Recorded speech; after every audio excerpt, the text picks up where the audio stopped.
They call me crazy. They call me a conspiracy theorist. But I know a setup when I see one. And that's exactly what's happening at the end of Volume 9 of Claymore. Yes, I am back with another Claymore review, doing Volume 9 today. Again, was going to do 2 volumes, but didn't have the time.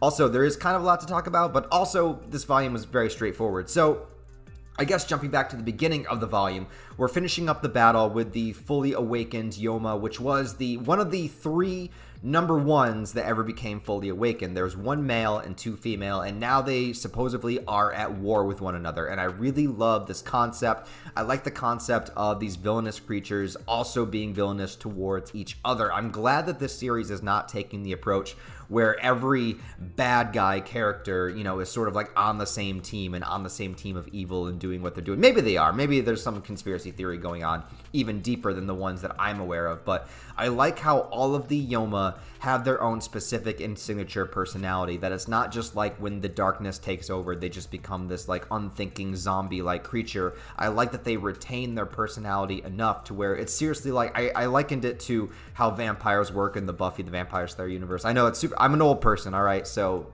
bear with me for like the old examples, but it's sort of like your soul gets removed, so you still have the personality, the characteristics, the mannerisms, and everything of who you were, but you sort of lose that that thing that made you human, that empathy, that whatever it is that made you human kind of is ripped away from you. And I feel a very similar vibe with these Yoma creatures, which I really, really liked. At the beginning of this volume, something very strange happens, though, where Claire is able to pull Jean.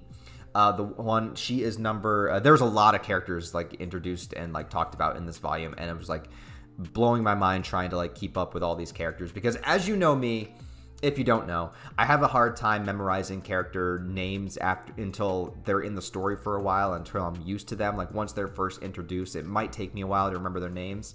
And I had a similar problem with Attack on Titan, where I feel like a lot of their characters, and I'm not knocking the artwork at all, but I'm just saying a lot of them look very similar to me. And without seeing the differences in like color or tone or voice acting or anything, like reading it in a manga, I have a little bit more of a difficulty distinguishing who is who, at least until I get a chance to get used to the characters, get used to their designs, and get to know them a bit. So that's a me problem. That's not a Claymore problem, but it is what it is. Anyways, like I said, so beginning of this volume, Claire is able to pull Jean back from her awakened state, which was very strange to me because we'd never seen really, at least I didn't feel like Claire awakened to this point. I know Claire was beginning to awaken, and Rocky was able to kind of pull her back to the brink, kind of like embracing her, reminding her of her humanity and everything like that. And that makes sense to me. It makes sense that like the more you kind of hold on to what makes you human, hold on to this passion, emotion, connection between people, whatever it is, that you could like harness that a little bit more. But the fact that Jean was basically fully awakened, she looked like some strange butterfly creature. Really love the design for it. I love all the designs in this manga. But it was very strange to me that Claire was able to pull her back from that point.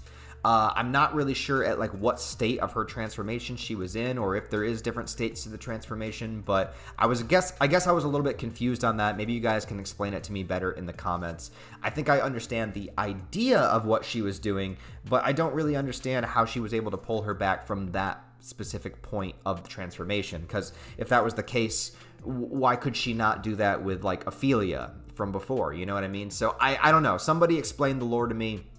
Maybe if I have time to reread it or think about it some more, I'll come up with some of my own ideas. But anyways, because of that, Jean has now sort of agreed, basically paying a life debt to Claire, which I think is also a very interesting dynamic because Jean is far more powerful. She's much more higher on the scale than Claire is, but now she's basically being subservient to Claire because she saved her life. And I like that sense of duty. I like that sense of honor. It's not something you see a lot, and it seems like a lot of the Claymore here are very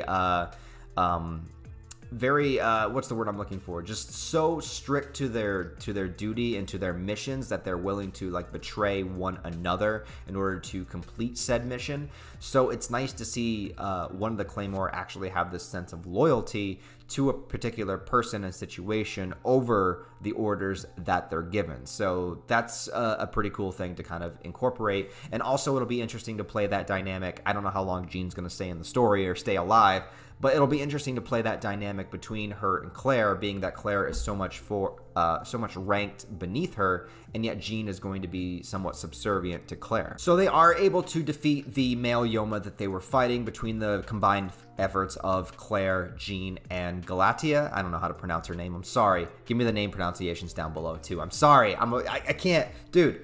There's so many names and there's so many characters, and I pronounce names wrong and I can't remember names. I'm so bad with names. I'm just a bad person with names. I can't. But after they defeat him, this Yoma, the little girl one, kind of shows her fully awakened form, which to me reminded me, it was another kind of like tentacle vibe, you know. I mean, the Japanese, they love their tentacles, but this one seemed more, it kind of reminded me of like hair, you know what I mean? Like the way it's drawn, like it really seems like strands of hair that are just flowing and being entwined everywhere, kind of all over, kind of like being able to map the entire surrounding area and even like walk on them like weird sort of spider legs sort of thing. So really love the design of that one. And she manages to lead. Obviously, at this point, all the 3 Claymore that are there, they're way too weakened and battle damaged to even begin to try to fight a number 1 who has awakened. So thankfully that this wasn't just an absolute massacre, though there is a massacre coming. And she mentions that, what's his name? Isley, I believe is his name, is the male awakened Yoma that was the number 1 that lives up in the north, which is, Claire is concerned about this because she believes that Priscilla may be with him, and also this is sort of like in part of the 3-way battle that's going on. So very, very cool and interesting that that's happening. I like that this 3-way battle is happening, and I like that she's saying, you know, I wasn't trying to kill you guys, I was trying to get you on my side. I was trying to get you to awaken so that you will join me in this battle against him. So I really like that dynamic of it, and I like that when she comes back into the story, which I'm assuming she will at some point, it'll be again with this war against the other Yoma. So the Yoma battling each other, really, really like that concept and everything that's going down with that. But then we get to the beginning of this Battle of the North segment of whatever this is going to be in the Claymore series. Now, it says Battle of the North, but I'm sure it's going to be a Massacre of the North, because I started to realize once they got to the town, there are way too many goddamn characters here. Like, I was getting to the point, like, I was writing these characters down because I didn't want to forget their names, right? So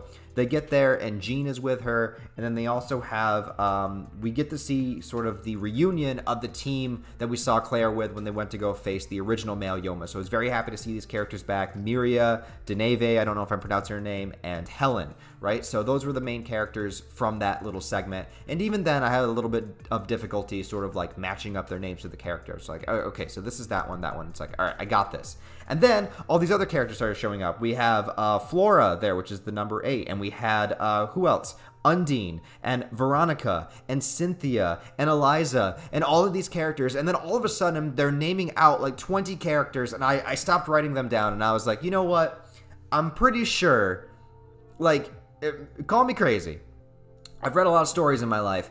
I'm pretty sure that at least half of these characters, if not more, are about to be killed in the next couple of chapters. So I'm not going to write down their names. I'm not going to write down any names until after an initial battle happens and some characters get wiped out, and then I'm left with whoever's left within the roster. Because I was like, there's no way. And I'm not going to remember all these names, and I'm just going to keep focused on the main team here. I'm going to keep focused on Claire. We got Jean.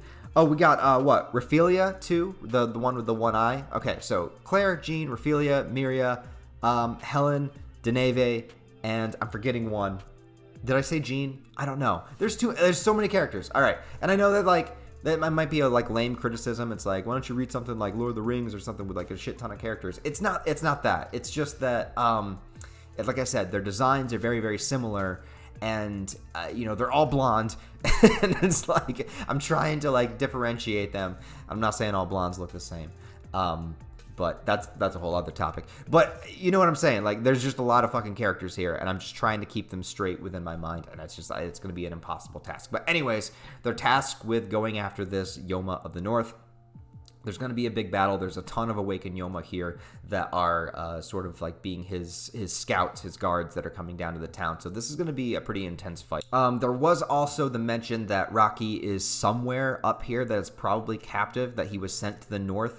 This was done off screen. One of the sort of caretakers, I don't know what you call them, the people that go and give the missions to the Claymores and also collect the bounties and stuff like that afterwards, like whatever. I'm sure they have a specific title, but I can't remember what it is. Anyways, he came to Claire, basically told her that, like, yeah, you have to do this mission or else you're pretty much like dead to the association at this point because of everything that you've done so far. In fact, they actually sent Galatea. She was there to take her back, dead or alive, you know. So she's like, all right, so this is pretty much the way to kind of clear your record, essentially. And he says an added incentive is that Rocky is there. Now, did he allow Rocky to be taken captive and everything? I don't know. Could be a possibility. Also, I think that would be a pretty wild twist if Rocky was actually turned into a Yoma. And then Claire kind of had to face that difficulty of whether or not she would try to slay him or try to bring him back to her humanity like she did with Jean, or what she would do. I think that would be a really interesting dynamic. Now, I do think that a bunch of characters are going to die, and I think that when we get the reveal of this male Yoma, Isley, is that his name? That's what I wrote down. Once we get the reveal of Isley, I think he's probably going to be like a prime antagonist for the entire series, especially if he is paired up with Priscilla. Which, you know, she's been like lurking in the background for some time now. So it'll be cool to see Priscilla again if she comes back. Seeing him will be cool. And then we have a third member of the top 3 Yomas that are at war that we haven't seen yet. So very excited to see her whenever she pops up as well. But yeah, guys, so that was it. That's volume 9 of Claymore. Not a whole lot to say other than that, kind of like getting prepared for this war, this battle that's going to go down, and I'm super stoked for it. So let me know what you guys think. What do you think of volume 9 of Claymore? If you've read it, if you're a fan, if you've been following my reviews, if you've been reading along with me, let me know.